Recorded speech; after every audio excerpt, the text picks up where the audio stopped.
You ask Tiger to calculate. This deals with finding the midpoint between 2 points. The midpoint between the 2 points is 2, 8. Let's solve it step by step. Plot the 2 points and calculate the midpoint using the formula. The coordinates of point 1 are x1 equals -3, y1 equals 12.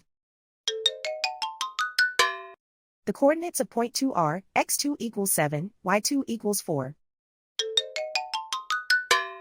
PM represents the midpoint of the 2 points.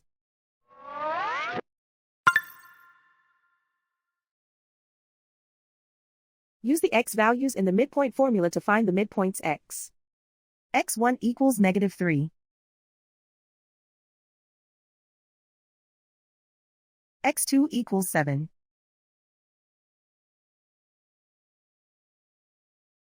Simplify the arithmetic.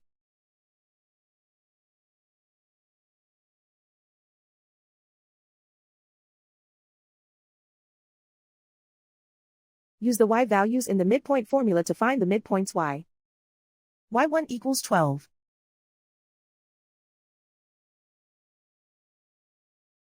y2 equals 4.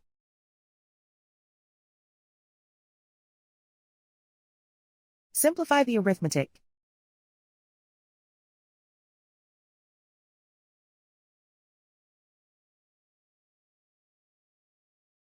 And so, the midpoint is 2, 8.